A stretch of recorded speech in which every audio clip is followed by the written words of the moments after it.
Experiential psychotherapy, strategic communication. I am studying this. This is a brand new study for me, something that I've been studying, not so much formally, but informally for at least the last 5 to 7, maybe even 10 years. But now I'm studying it formally. Right now I'm taking classes with the Milton Erickson Foundation, and I'm studying with Dr. Jeffrey Zeig.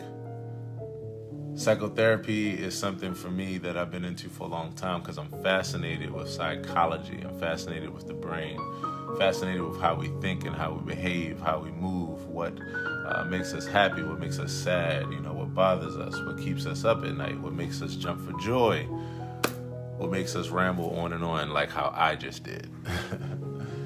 And so with that, I decided to start studying it. And as always, I like to document my journey and share all the information that I have. So here we go. These are my notes from session 2. This is my second month. So I've already taken a first session that was 4 weeks, and now I'm on my second 4-week session. I'm in session 2, week 2. So here we go. Okay, so because this isn't the beginning, a lot of the things that I'm going to be sharing is just like kind of intermediate to advanced. I'm going to go back and do videos for all of the earlier material. So that's what it is. All right, so they were talking about age regression. And this is all about, I guess, let me give a little bit more intro. This class is about how to be a more effective and evocative communicator. This is about how to work psychotherapy in the midst of using hypnosis techniques without formal trance. So it's about just having more so normal conversing and conversations with clients and that kind of thing. They talked about how historically the art was geared in a more awkward way, where it was about putting people in awkward situations in order to talk to them. But now with experiential psychotherapy, is more relatable. It's more about having a regular conversation and being able to utilize different techniques to help people with realizations, to help them with reflecting and just anything that they need to focus on.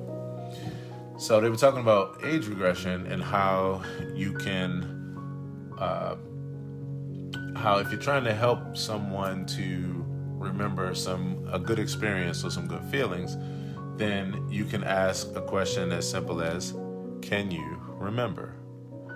Now, a lot of this stuff in this course it's not rocket science. It's really interesting because a lot of this stuff is like common sense, is how we utilize these techniques anyway. But what I've noticed is that the honing in and focusing on them, it makes them highlighted a little bit more, and you understand how they work when we talk to each other. So, last thing, and they said that the definition of this was actually in several videos. They were talking about the definition of what they would call trance, and one doctor summed it up as when your focus is more and more on a particular thing and less on things that aren't related to it. And he was saying we do this every day. We do this when we're driving, like you are honed in on a particular activity, so you tune out, you disassociate with a lot of other things in your environment because of the fact that A, you don't need them for the task, and B, you need to take that same focus and dial it in more so that you can be even more successful at the task at hand. It's something I thought about a while back because I was like, wow, when we're driving, driving is a risky thing.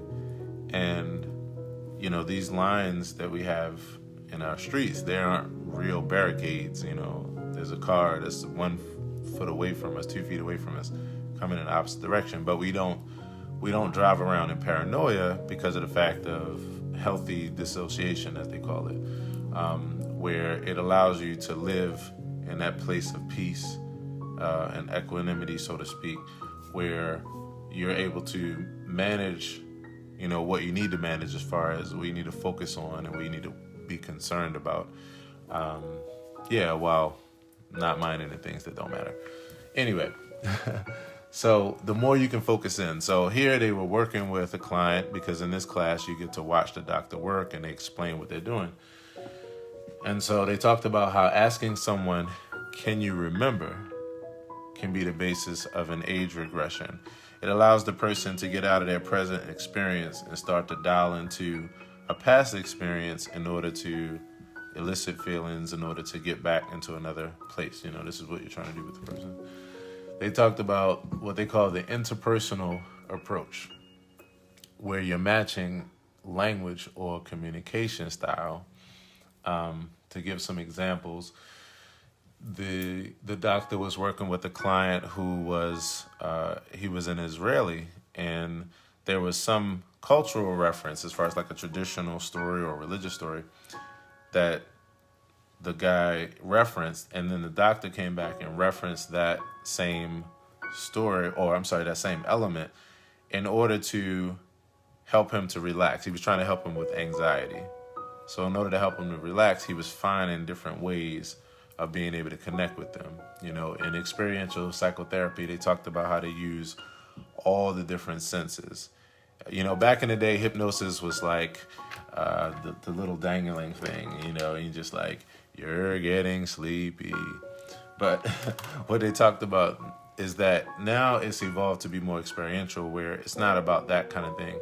It's more so using different techniques to be able to connect with the person and communicate with them through body gestures, through sound effects, through the use of strategic communication, and that's like a huge rabbit hole, and relating to the person in different ways. And so it's really, really fascinating. So they talked about, can you remember, it takes a person out of their present circumstance and puts them in a place where they can relive another circumstance. Matching language or communication style, the interpersonal approach. Like I was saying, he matched the person as far as the story that they were talking about, and that allowed the person to take his anxiety and contextualize it. So to give you an example, I think they might have been talking about something like the Bible and maybe like the plagues or something like that, and the guy referenced something. And so the doctor said, "Well, let me ask you a question. Would you express it as something that was grand like this, as far as the plague?" And he even used the gestures. And then he said, something, kind of small and insignificant. And what I watched and what you notice is that when the guy framed it up as it not being as excruciating as he was, initially reacting or feeling, it allowed him to calm himself down. And then the next thing that the doctor did, which might be coming up in my notes, is that he then used the guy's response. When the guy expressed to him, "No, it's actually not that bad, it's like this," then he reinforced it by saying, "Okay, it's like this." That's what the doctor, said. And he showed how using the interpersonal approach and matching the language and the communication style and references, you can use that to validate, a person. It's really interesting. Another concept they talked about was framing. Framing is utilizing cultural references. In fact, this is the one that I was just mentioning. It was tied in there. Utilizing cultural references to find a point of connection, then relating the matter at hand to that reference, i.e., level of anxiety to an event in a cultural story or myth. And that was the example that I just gave you. Another tactic they use, and again, all of this is about what they call strategic evocative communication, was what they called utilizing certain quantified. Using certain relatable references to get the person to quantify the issue in a way that proves manageable. And that's what I was just saying with the story, and how the guy took his own anxiety. He was like, it's actually like this.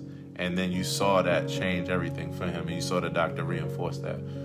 One of the things that fascinates me about this course, and I'm so grateful that out of all of the psychotherapy courses out there, that this one, the Milton Erickson Foundation, for those that weren't here from the beginning. Milton Erickson Foundation, Experiential Psychotherapy. I like this one because the doctor is relating to it in ways where he's using music and dance and poetry and the arts to express like how they brought that to this this discipline, and through the guy Milton Erickson and his revolutionary techniques. So I can relate directly to that as a musician, and it makes it really applicable, and it makes it practical. So using certain relatable references to get the person to quantify the issue in a way that proves manageable. Positive self-reinforcement and reassurance express outward to another. So the guy, he reinforced himself positively, and then he expressed that to the doctor, and then the doctor, in almost like a rhetorical way, said, "Oh, so this is how you're feeling." And then the guy said yes again, and he validated himself again. And you literally could see the therapy happening like right before your eyes. It's almost as if like if you had the ability to just sit and watch a plant actually grow, like the seed, and when you see a time-lapse video. That's what this experience has been like for me. They had a concept called they talked about symbolic communication, using hands in connection to the body to represent things, thoughts, and feelings, manifesting outward from the body in order to examine from a different perspective. And then I labeled that it was a healthy distraction. So essentially, because the hands are a mobile thing that you can, and we use it to grab things and move them, the doctor used symbolic communication. He was talking to one client about his heart and how, and not his literal heart, but his figurative heart, his emotions, and how it made him feel. So what he was feeling in his heart. So he used his hands, and he started from his chest. He used his hands for them to motion together, that he would then have his heart in his hands, and then he would symbolically express to his heart, or express what he's feeling from his hands and not from the inside. A way of disassociating, so that way you could separate. The thing that's so mind-blowing about this for me is that, all of this stuff I've learned in my own studies, not even of psychotherapy, but just of studying people, studying how we think, just studying all kinds of things, even down to marketing and just all kinds of stuff. So I had a concept called the wedge, where it's just about making that separation between what you're experiencing, or you and what you're experiencing, so that way you can step back, see what you're experiencing, and be able to see that you either can be okay, or there's a solution, there's a way to get through this, while not being so tied into what you're experiencing. And so it's wild, because it's exactly how they do therapy, is exactly like the art. That's interesting, because then when you just study secular, meditation and mindfulness and those kind of things, it's all tied in, so this is really enjoyable learning from a formal perspective. So manifesting outward from the body, he used the hands to represent things, to hold things like the heart, and then things, thoughts, and feelings, and then manifesting that outward from the body in order to examine it from a different perspective. A healthy distraction. Another concept they talked about was called a through line, which is creating dichotomies from the details of the situation in order to evoke objective thought. An example would be, what is that amber light telling you? Is it a warning? Or is it an invitation to proceed? And they talked about how I love how they're showing you could take something that's neutral, and then you can use it to help a person to make a decision on something because, and for those that don't know what dichotomy means, it's like it's hot and cold, it's exact, like binary contrast, the two-prong, kind of system. Sometimes in order to work something out, you have to know what your choices are, and you kind of have to be pushed into a decision, like for yourself, so that way you can see how one experience feels, and be able to contrast it with another, and then from there be able to make a decision, And so sometimes, in therapy, like, you got to be moved in that way. And so it was really interesting because to ask a person, what is that amber light telling you? If a person's like, well, I see amber light, and you ask a person, well, what is it telling you? The person might not know what it's telling them, but by you asking them, what is it telling you? You're now assuming that it is telling them something, which then helps the person to have just enough imagination, just enough of like a perspective, and to start working through and sorting through. And so you're just continually leading them to some realization, as they call it here, that you're trying to get them to. The realization might be comfort. The realization might be ease. The realization might be taking a deep breath, So using those, using that through line, orienting to, when you're using strategic steps to get towards, a realization, orienting to, by utilizing stories. And this was one thing they were talking about, how you could utilize stories to make suggestions and invitations.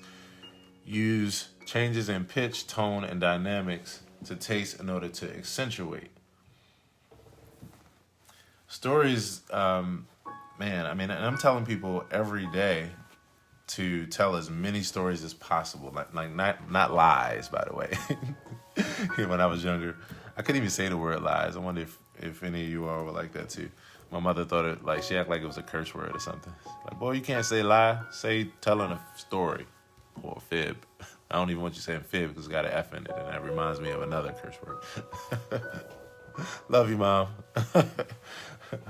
But yeah, it's interesting when I think about this and just how you could utilize these different things, making suggestions, telling stories. Stories help people to frame things.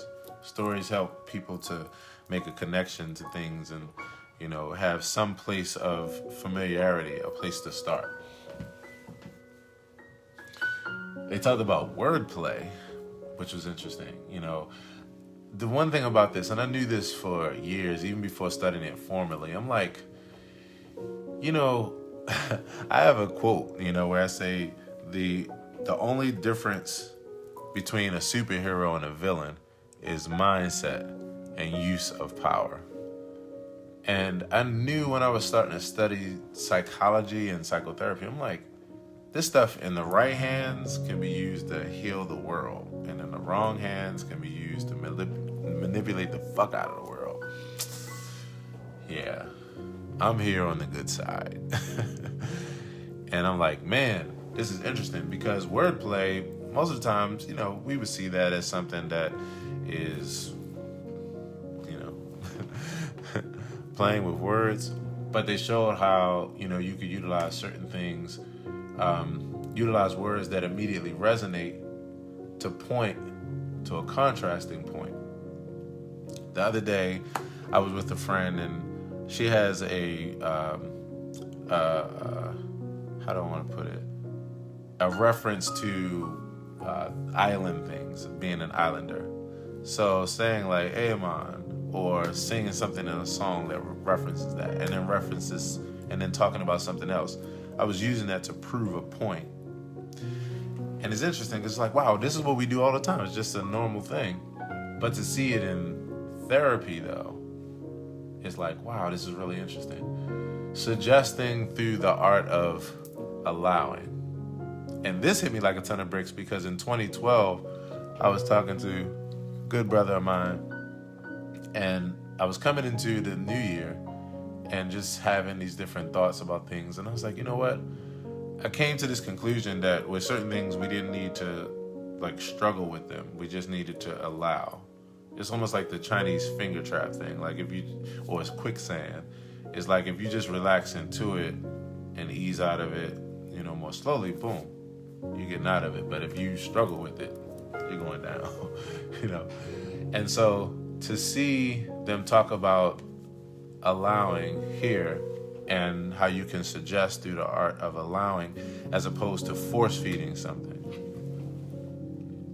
Helping a person to understand the process of how they got to where they are versus taking the problem-solving approach. And they call this the tour guide approach. I thought this was cool because you know how they say it's not what you say, but how you say it.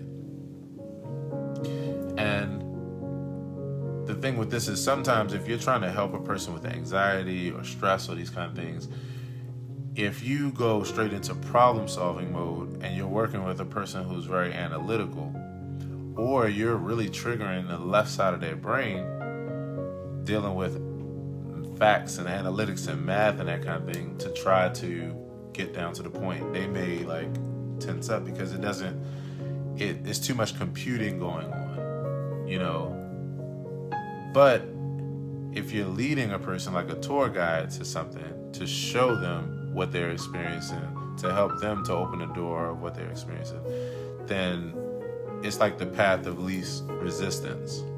The person doesn't do it kicking and screaming because of the fact that they are, they're feeling you gently lead them as opposed to rush them to something. Now, you need them to get to it because you're a doctor. You're trying to actually help this person to sort out an issue, to tend to something that needs some attention. But it's not about what you say. It's about how you say it. And here, I find it amazing how they show, even in the sessions, and then they talk about it later, how the doctor used the guiding approach as opposed to the problem-solving approach. And there's places where the problem-solving approach is necessary. Sometimes someone is dealing with something and it's so frantic, you need to just knock down the wall and get right to them. So it might be just do this, and then boom.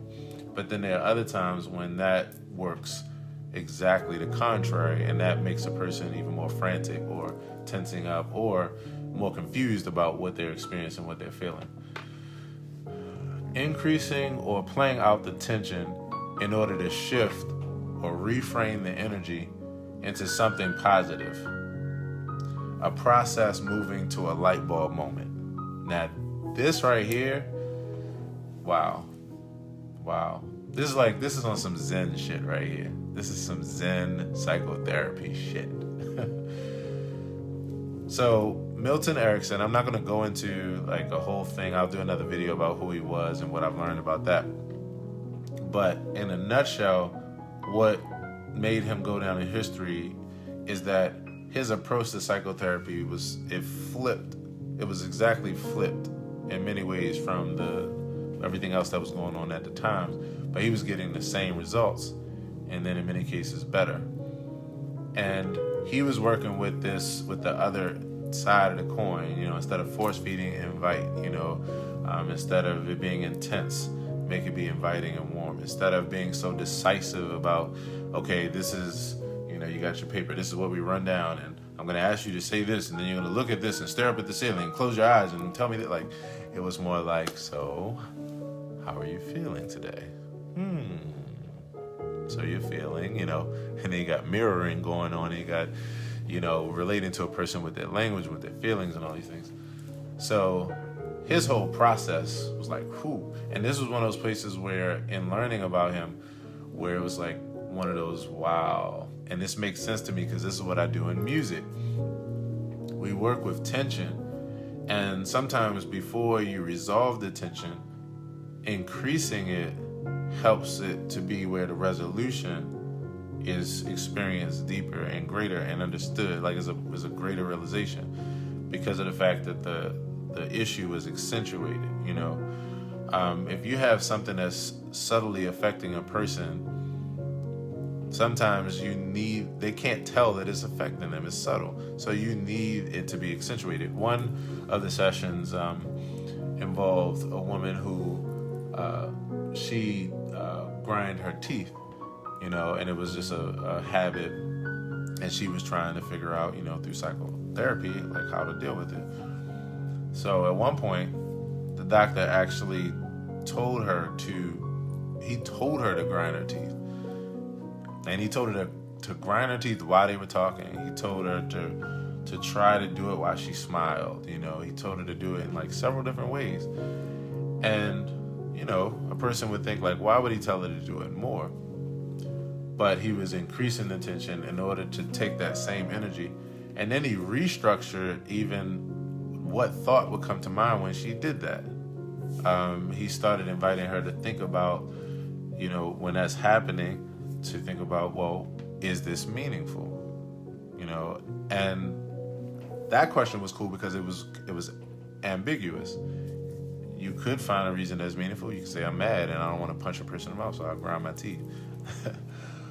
But then what he was using with that is they were pros and cons, but when you follow the cons down the line, they eventually lead you to realize that the cons outweigh the pros. But even more than that, now every time you do this, you're thinking about that. Well, is this meaningful? And then it replays that whole thing in your mind, and you've accentuated it, so now you recognize it. So he was like reverse engineering the process in order to help this woman to just naturally not grind her teeth.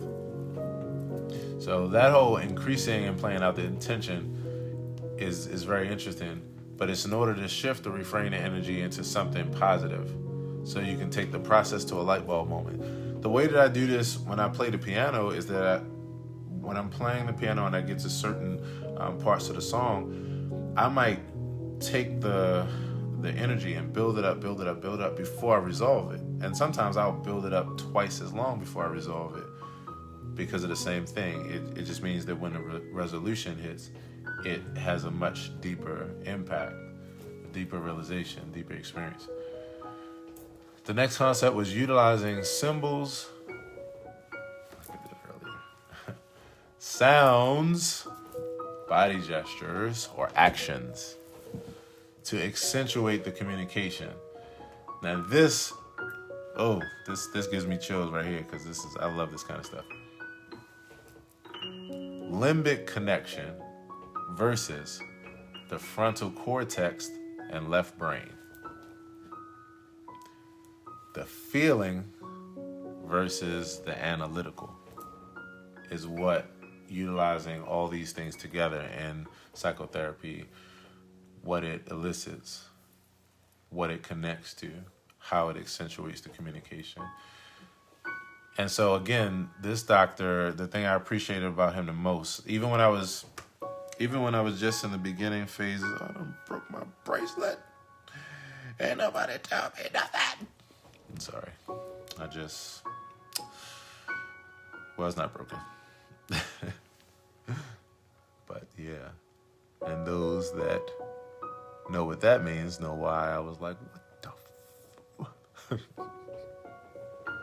Those that don't, tune into my next live video. I'll tell you about it then.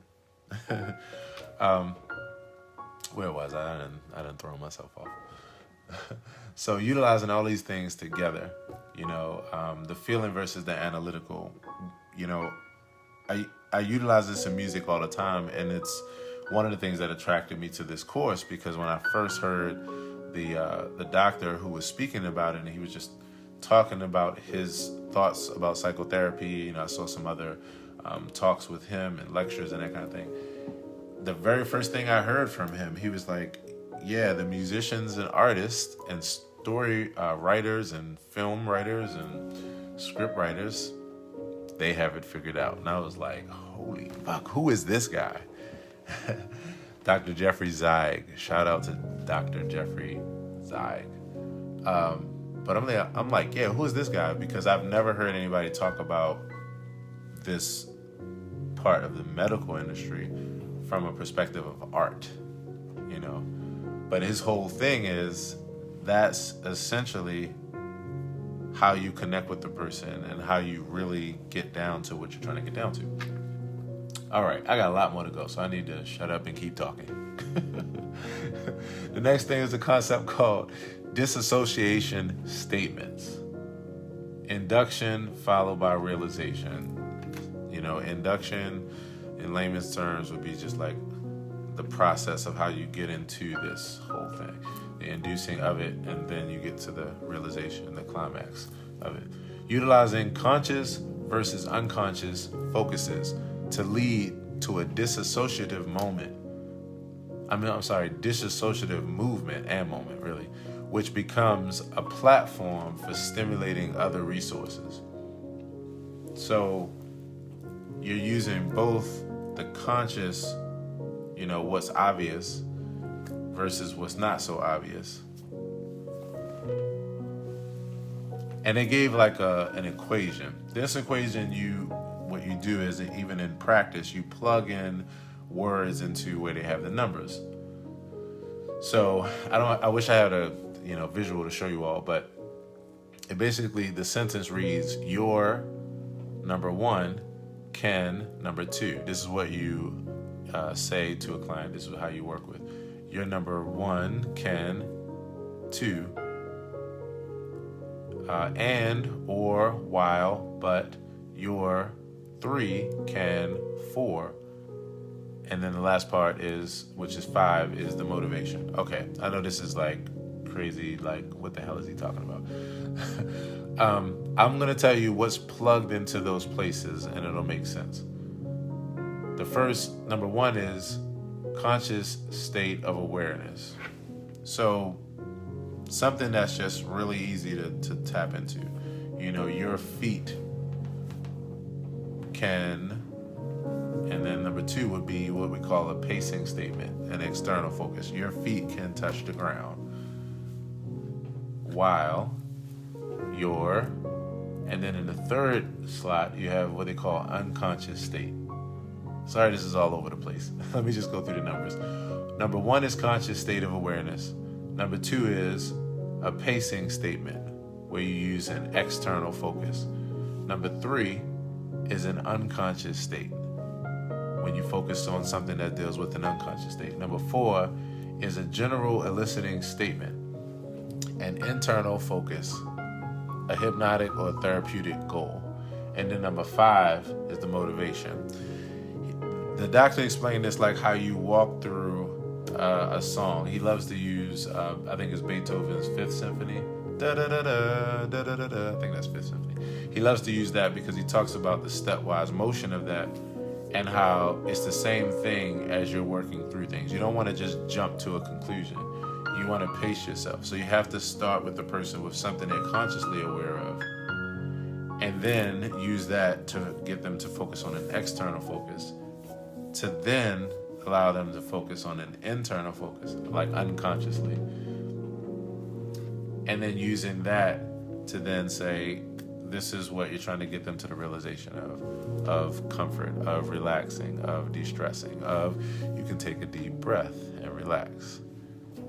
And then the 5th is the motivation, which is explaining to the person why you're doing this, because this is a healthy thing to do, and it's good for your body to just have some energy and be able to breathe. So, anywho, more on that later. I know that's like really confusing and all over the place, but it's hard to describe in this format because you have to see the equation. But what I'm going to do is I'm going to give you some more examples of that equation in just layman's terms, right? So these are just different sentences. You know how you learn something and then you see how to use it in a sentence. So here's some statements. Your feet can notice the sensation of touching the floor, or your mind can enjoy floating sensations, because these are helpful things to do both consciously and unconsciously. And I'm going to just keep going down this list. It's going to be 4 more of these. Your conscious mind can listen to the sound of my voice, while your unconscious mind can float, relax, and explore. Because relaxation is very important for de-stressing and caring for your body.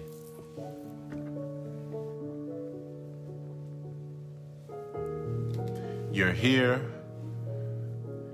you're listening, you're learning, and you can realize concepts that can help you around self-care in your everyday life. That's true, you know. That's what I'm here doing every day. You're here, you're listening, you're learning, and you can realize comfort in your body.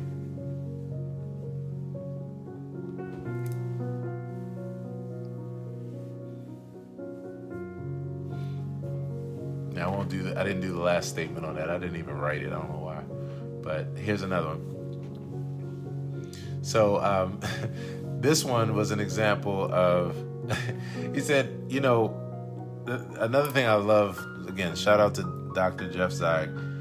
You know, he says that even though this course is for trained professionals and people who are actually doctors, not one of which is I, he says, you know, also for the layman, this is good for just better communication, just period. You know, he's like, if you want to have better communication, you want to have better relationships, you want to be able to work with people and support them better. Boom. I'm like, that is I.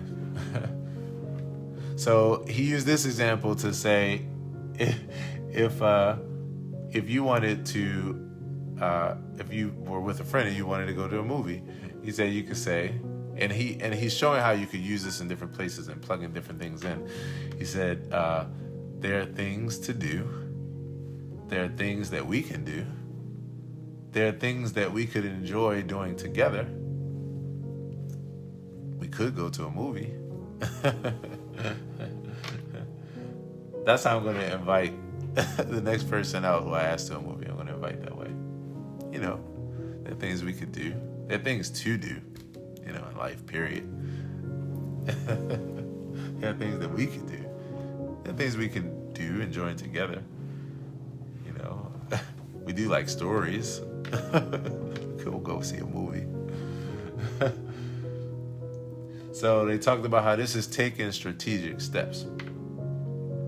Again, because, you know, as I can imagine, like as a therapist, like you have to be able to, you know, when people are dealing with things that go really, really deeply, which is causing whatever they're dealing with, these things are not only are they layered, you know, just naturally with like different reinforcement of that reality, but you also have different connections to that thing through the different neural pathways, the way that we connect to something so that it stays being our experience. So in a nutshell, I mean, number one, you gotta have patience. And then number two, you have to know that like you have to take a strategic approach, because otherwise you can do more damage than good, you know. So this is the last part here. This is just a rundown of several bulletin points with taking strategic steps, right? The concept of taking strategic steps. So these formulas are laid out like this: a pacing statement, followed by a leading statement, followed by a motivating statement.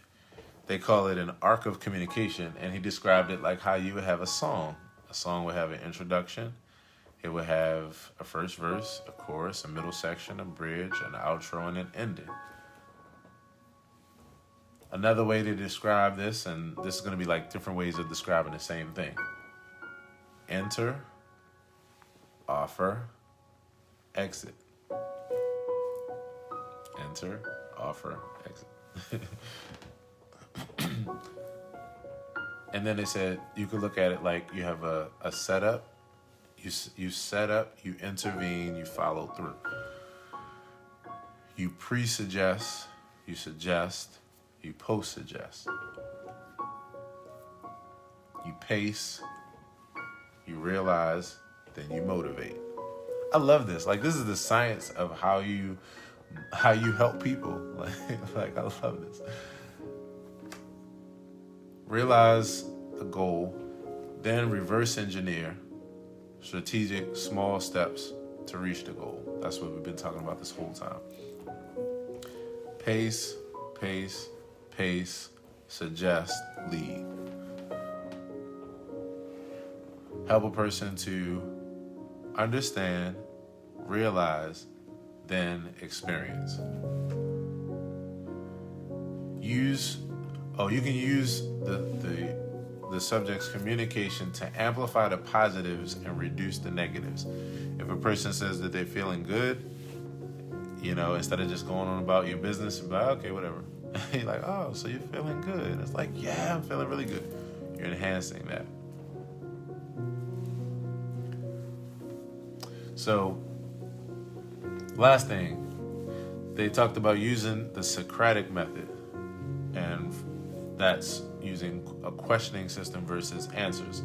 I like this because it's almost like, I've utilized this for years in order to not show up as a know-it-all to people. Like, if I don't know something, I'd rather ask a question than to come with a preconceived notion, an answer.